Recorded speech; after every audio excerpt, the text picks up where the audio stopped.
afternoon. Welcome to Word of the Day, right? We are. I'll give everybody an opportunity to kind of get in here and get acclimated for what we're about to dive into today.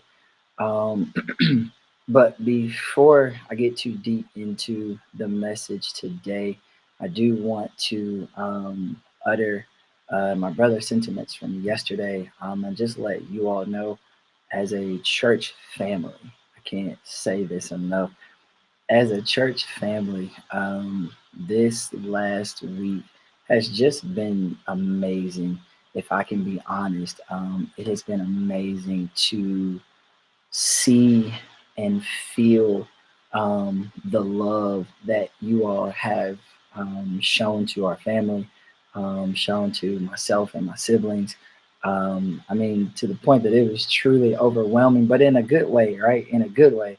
But it was truly overwhelming just to just have the text messages that poured in and the phone calls that poured in on Saturday. I mean, not Saturday, on Sunday and on Monday and on Tuesday. So, big shout out to you guys. Big hug from me to you because I appreciate you guys. I can't tell you guys enough. I appreciate you, my family. We appreciate you guys just for just the love and support. I mean, that is, whew, it's been a lot. But I wanted to say thank you personally. Thank you all so much just for the love that you guys have given us this week. And Pastor's great. I can't tell you guys enough. Pastor's great. He's fine. He's ready to get out of the house, I'm sure. But we want him to get some more rest. So you guys will see him real soon. But thank you guys so much for that. Without further ado, let's kind of get into today's message. I want to start with a story. If I can tell you guys a story really quick, that'll really kind of unwrap where we're going today, right? So I want to talk about renewing the mind. Our pastor's been talking about 24 and 24, right? 24-hour turnaround, essentially, 24-hour turnaround. And it's imperative that we understand that before you can really even begin to have the expectation for a 24-hour turnaround, it's important for you to understand who God is. And it's important for you to understand God's power in that, right? So I'll tell you guys a quick story, right? So I remember one of the first big sessions that I was about to do in varsity, right? And I had been praying, and God gave me this dynamic example, right? And I'm so lit to share this example and I'm so stoked to share this example. I thought it was the dopest example ever, right? So I had the Bible, and the crowd was here. And I'm like, all right, guys, listen, I need y'all to do me a favor because I needed them to understand the point, right? You cannot believe a portion of the Bible. And I'm saying this for us today. We cannot believe a portion of the Bible, right? We either believe all of the Bible or we believe none of it.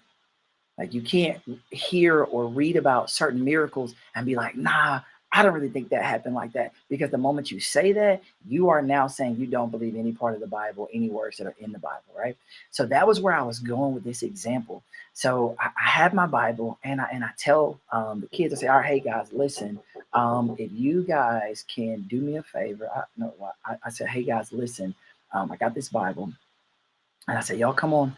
I said, if you don't believe the Bible, right? I said, if you guys do not believe the Bible, and I had a lighter there. I said, if you guys don't believe the Bible, I want somebody to come burn it, right? And me in my mind, I'm like, man, nobody's about to come light this Bible on fire. Like, there's no way, because that's just crazy, right? At the time, we had some guys that were visiting from a group home. And so one of the guys, he was like, "Man, I'll come up there and burn it." Okay, listen. Now I'm trying to help y'all understand. At the time, you talking about a 24-hour turnaround. I need a 24-second turnaround because I don't even know where I'm about to go with my message. If this kid sets this Bible on fire, I have no idea what I'm going to talk about if he does that, right?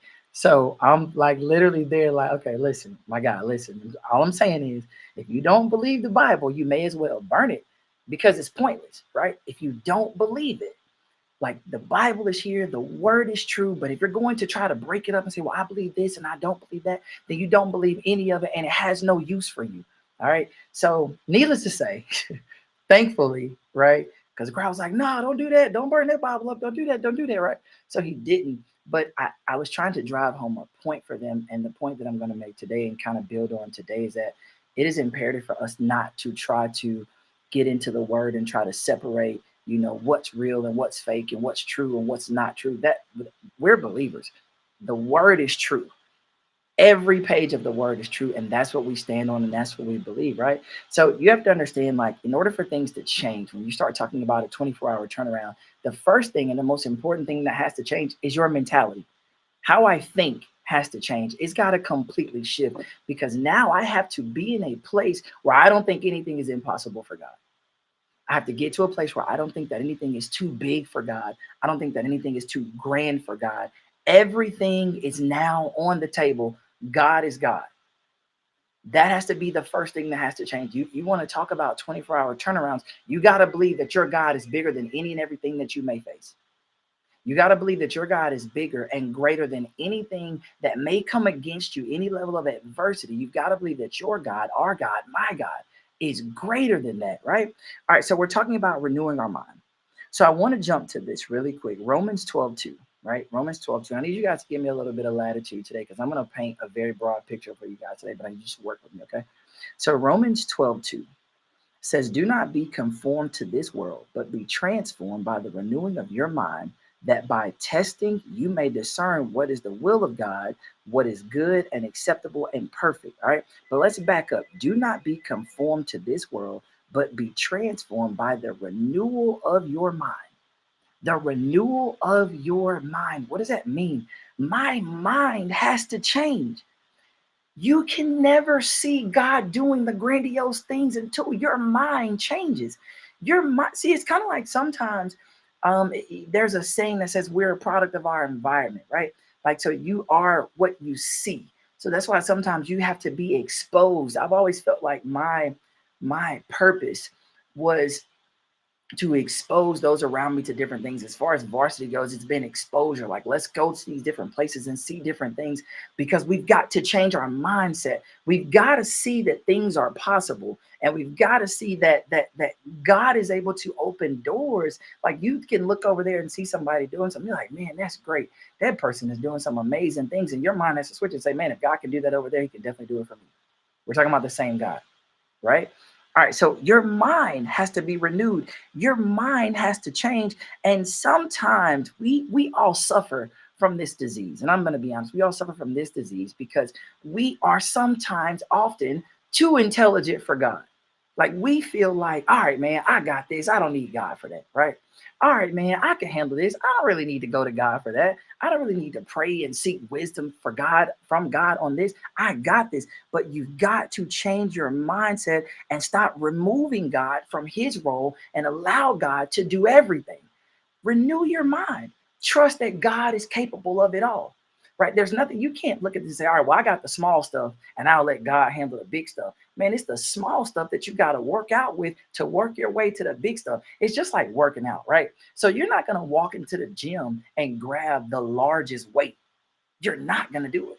You're going to walk into the gym and you're going to grab like a lightweight or a moderate weight, and it's a step up approach. You're going to continue to build. So how do you think you're going to have faith for God on the large things if you try to take on all the small things yourself? The small things are where you practice your faith and you let your faith grow and expand and build to another level. Tell you guys a story. All right. So, because we got to understand, like, God, we can't keep trying to intercept God's role and do the thinking for God or be ahead of God. Right. So, I'll give you a practical example. I was playing baseball when I was younger, and we had this guy on our team. I played center field. And so the coach told me early on, he said, listen, I was mad at the time. For those of y'all who've known me for a long time, I was mad back then. So I was mad. And he said, Matt, listen, I need you to understand your assignment in center field. He said, whenever that ball is in the air and it's coming back here, he said, left field, right field, you can call them off because that's your ball. You go get it. He said, you make the call. He said, if you want to go after it, go after it. And what was crazy, so we had a guy in left field that what he, he's just all right, right? He's really just all right. And so coach would always tell me, he said, now when it comes to him, Hey, you make the call and you go over there and get it, because I'm not going to lose points. We're not going to sacrifice runs, for trying to be good sports. He said, so you go over there and you call him off. You make the call. And the call isn't anybody's played baseball. The call. You say, I got it, I got it, I got it, right? So as you're calling it out, you're letting the person know that whose zone you're running into, that you got this. So their job is to move out of the way. And I'm saying that to say this: when it comes to God, a lot of times we say, God, I got it, I got it, I got it. And we're attempting to move God out of the way when we should be the one stepping back and allowing God to go before us. He's already done it. He's already done it. So the wisdom that he gives us, what he downloads into our spirit, what he gives us in our prayer time, those are now the answers. Those are the answers to the test. That's how you move. But we have gotten so focused on trying to do things ourselves. We've gotten so focused on trying to make all the moves ourselves that we're like, I don't have to seek God on that. I got that. That's the wrong play. That is the wrong mentality. We have got to trust God to be God, which is such a great God, such a phenomenal God, such a limitless God. And I'm saying limitless for a reason, right? Because when I wrote in my notes, I said, well, what concept am I renewing my mind to? It's a question you might ask, right? What question am I renewing? What question what concept am I renewing my mind to, that God is limitless? That's what we have to renew our mind to. You want to talk about a 24-hour turnaround, you've got to first understand your God is limitless. So then I looked up, right? I looked up the definition. I said, okay, I want to understand what limitless really means. And when I was on Google, it said, do you want to know what the full definition of limitless is? And I was like, absolutely. That's what I want to know, the full definition, right? So here's a full definition. Limitless: there is or appears to be so much of it that it will never be exhausted. There is or appears to be so much of it that it will never be exhausted. So when we start talking about God's power, we got to think about it from that perspective. There appears to be so much, or there is so much power that it will never be exhausted. That's how we got to approach everything now. God's power is not exhausted, right? So when I'm faced with things, I got to understand God's power will never be exhausted. That's why I can be in a place of victory and in a place of worship and thankfulness when I know someone else that God did something amazing for, because my God is limitless, which means he's not going to run out. He didn't empty the basket on the person next to me and now I'm just out of luck. It's kind of like you go to the store and you're trying to buy something that's a really popular item. And so you're trying to hurry up and get in. Back when I used to like really be into buying shoes, and you're trying to get in there before the shoes sell out, because once they sell out, like that's it, right? There's no sellout with God. We got to understand that. There is no sellout with God. There's nothing but overflow with God. There is no sellout. There is nothing but overflow with God. He's a limitless God. He will never run out. So whatever it is that you're believing for, you've got to switch your mind to understand, man, God is limitless. 24-hour turnaround, my God is limitless. He can do it in 24 hours. What are you talking about? I don't care what somebody else says. God is limitless. He can and will do it for me. I'm not worried about that. I renewed my mind. And see what happens. I'll give you guys a real life example, right? So Sunday, when everything happened Sunday, I wasn't at church on Sunday. And so, my phone starts blowing up. So I call my brother, right? I call my brother, and I talk to him, and I'm like, hey man, what's going on? I got some messages, what's going on? So he's telling me what's going on. So I'm like, okay, cool. I'll wait a little while. I'll call my mom, right? So when I got off the phone with my brother, I kid you guys not, I didn't shed a tear. There was no worry in my heart. I prayed.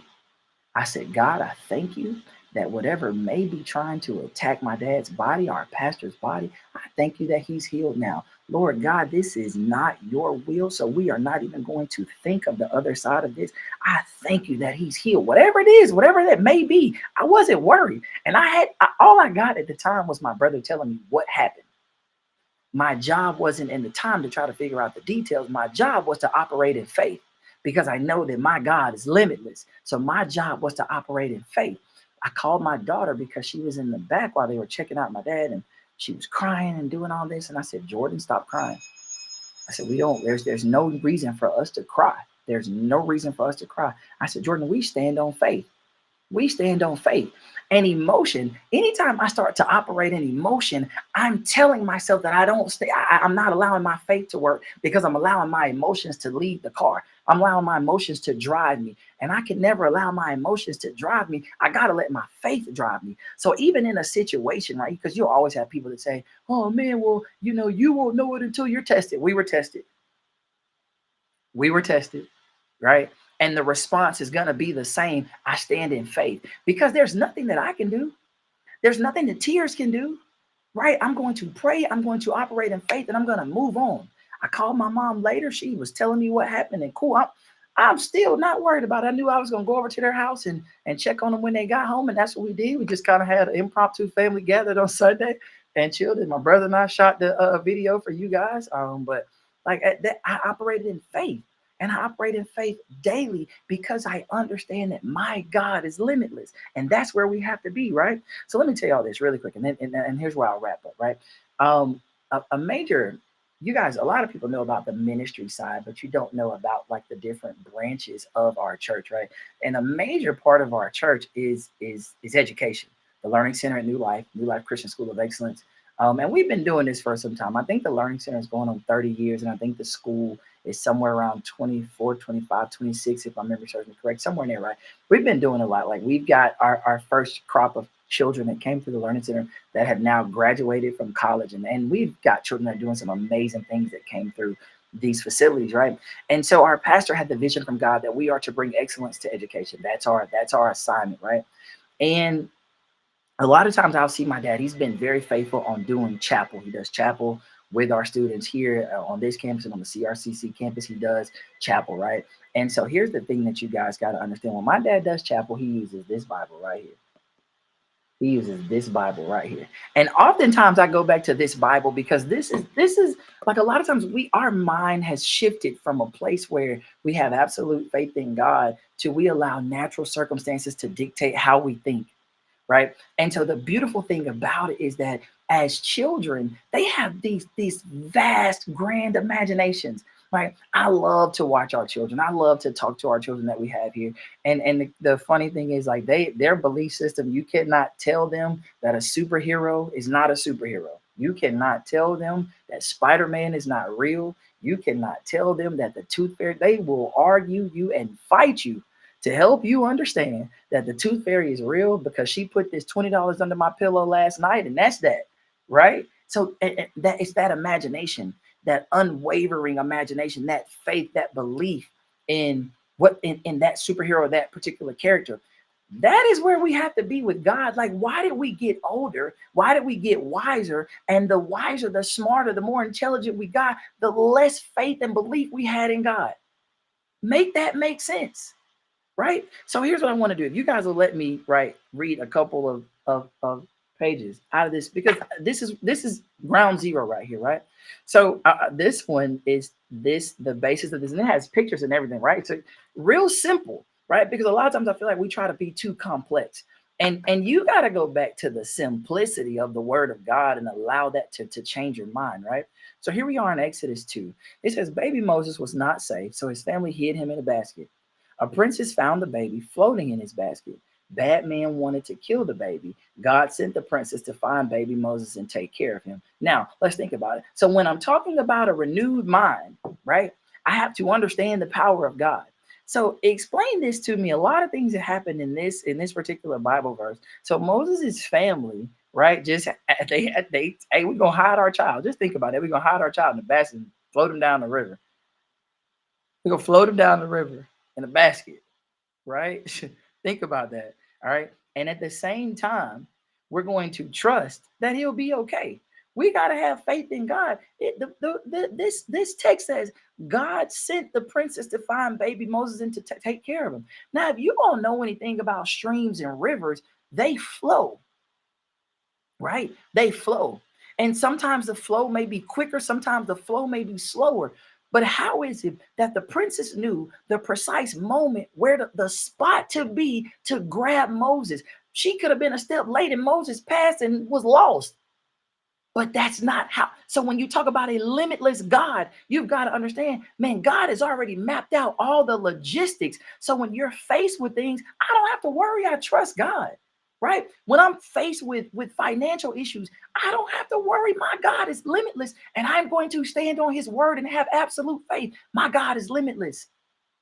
When I'm faced with bad news, somebody's giving me some bad news, something that's really negative, I'm not going to be in worry. I'm not going to operate in fear, but instead I'm going to stand on faith because that's where God operates. Don't worry about it. I got you. I got you. Let's talk about this. This is Exodus 3. I'll give you guys a picture. Treat it like I'm reading to the children. Got it? Y'all ready? Okay, here we go. When Moses grew up, he took care of sheep.